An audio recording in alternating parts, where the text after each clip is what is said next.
Hello and welcome back to part 3 or part 4, one of those two. I think it's part 3. Part 4, I believe, of my horror DVD collection. We're just going to jump right in for time's sake. Next up is one of the greatest films in my opinion, Joyride. This is by J.J. Abrams, the director of Cloverfield, as I showed you earlier. This is about a mad truck driver that just goes killing people. It's a lot like Duel. If you've ever seen that, that's a really good film. And it has Jeepers Creepers had some elements of that too to it. I really like those kind of films, and it was just a very, very clever, very creepy movie that keeps you on the edge of your seat. Really liked that. Next up, one of the creepiest movies I've ever seen in my entire life, Ju-On the Grudge. This is the original Japanese version. Don't buy into that American bullcrap. This is where the stuff is at. This is a creepy movie. It's really scary. In my opinion, seriously, one of the scariest movies I've ever seen in my entire life. Yeah, just very, very intense. I'd never seen this when I picked it up for the first time. I just knew that I liked Japanese horror at the time. I was going through a phase, and this one really scared me. Plus, I typically like to watch the originals first before I watch any other. And also in here I have some pretty heavy thriller movies too, so I just put those in here anyway, and that's what this one is. It's Lakeview Terrace with Samuel L. Jackson. It's about a crazy neighbor who's a cop and he just freaks out and spazzes out. It's a really intense thriller. That's why I put it in here, is because I felt like it could have been horror. And it did have some horror elements to it, but it's just a really good film. Next up is one of the greatest movies I've ever seen in my entire life.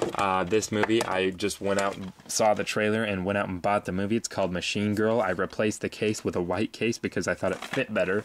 But this film is just hilarious. One of the greatest films I've ever seen. It's about a girl who gets her arm chopped off by the Yakuza and gets it replaced with a machine gun. It's ninjas and everything. It's crazy. One of the best films you will ever see in your entire life. I guarantee you, go pick up a copy right now. It will not disappoint. It's just amazing. After that is another Stephen King movie, Misery. This one starring Kathy Bates. It's about a crazy obsessed fan of a novelist, and he gets in a car wreck and she brings him home and just abuses and tortures the poor man to death. This is a double side, the widescreen on one side and the full screen on the other. Pretty good movie. Creepy. Makes you scared that people are really out there that are like that. Next up is another Stephen King movie, The Mist. I like this is quite a bit like The Fog.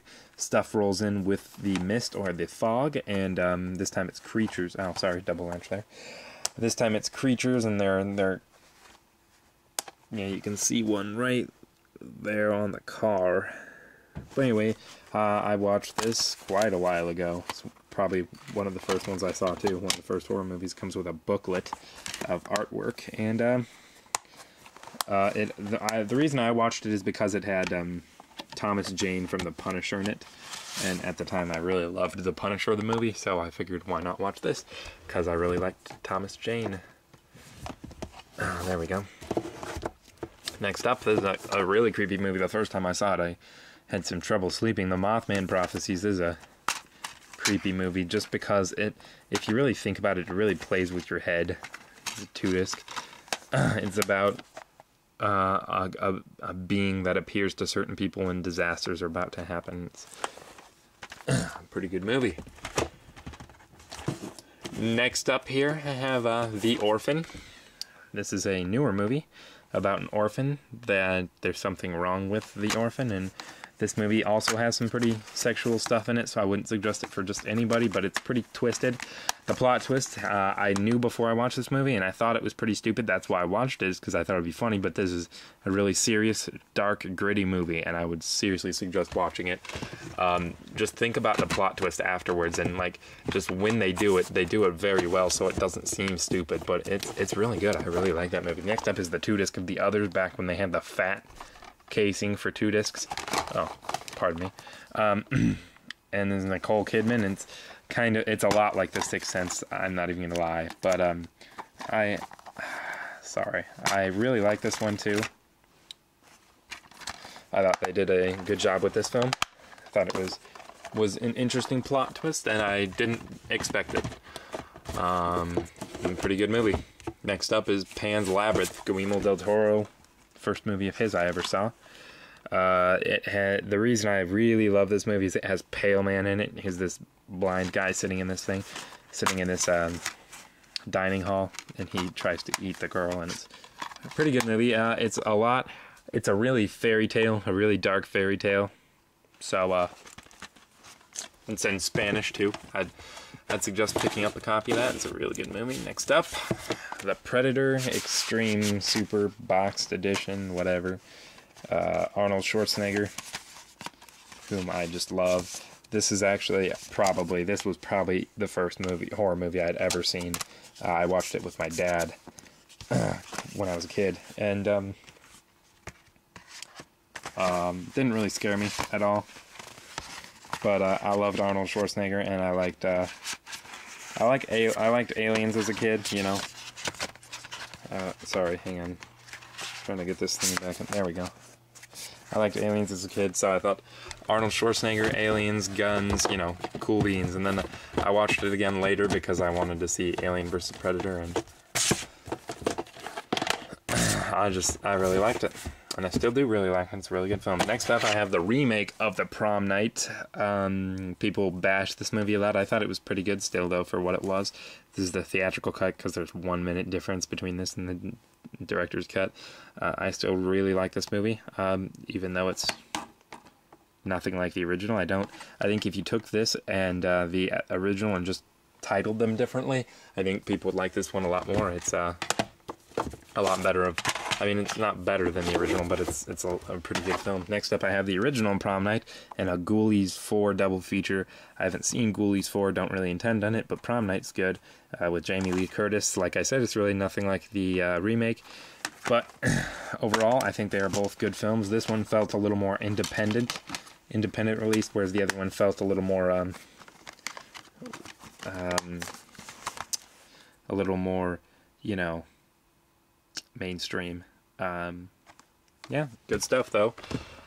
Both the Prom Nights. Hang on a sec, I'm gonna take out one of these movies so I can gain access to my DVDs better. Next up, Psycho, Alfred Hitchcock's classic. I watched this movie with my dad again. It's another one of the movies my dad had me watch. It was Alfred Hitchcock. My dad liked Alfred Hitchcock. I saw The Birds with him and this with him, and I really, really love this film. Norman Bates. It's kind of based off Ed Gein in ways. This is the special edition. It's got tons upon tons of bonus features on the one disc, which is hard to believe, but it really does. And it's about a psycho who owns a hotel. That's why it's called Psycho, because it's about a psycho. And it's got the infamous shower scene in it, where he shanks a hoe to death in a shower scene. But she's really not a hoe. I just felt like using that word. So here's the next movie, Pulse. This is a remake of a Japanese movie called Kaido. And I really, really liked this version of the film because I felt it had an atmosphere to it that Cairo didn't. People say that this misses the point of Kaido, but I don't think it does. I liked the ending to this a lot better than I liked the ending to Kaido, too. Plus it has, whatever her name is in it, Kirsten Bell and Ian Somerhalder, or whatever his last name is, Summer something, Somerhalder. But it's about zombies kind of going through computers and technology and stuff. It's good stuff. Next up we have Quarantine. It's a remake of a Spanish film called Dot Rec. The reason I have this one is because it's easier to find, it's cheaper, it has English audio, and it's pretty much scene for scene the same movie as Dot Rec. I've seen them both, but so I like this one. There's Dot Rec 2, just came out, haven't seen that yet. Hoping to, though. I would buy that and then just keep Quarantine too, because they're pretty much, like I said, the same movie. Good stuff, though. It's about zombie infection, and people get quarantined in there. Well, it's not really zombie, just an infection. But it's really good stuff. Next up is Reisen. It is the original sequel to Ringu, which is a Japanese version of The Ring. I haven't actually gotten through this all the way, because I watched it really late at night, and I just didn't bother to finish it, but I probably should. But I liked it from what I saw. This is more of a medical look at The Ring. Okay, we're coming across our 10-minute Lime here. We'll see you next time on the next video. Thanks, bye.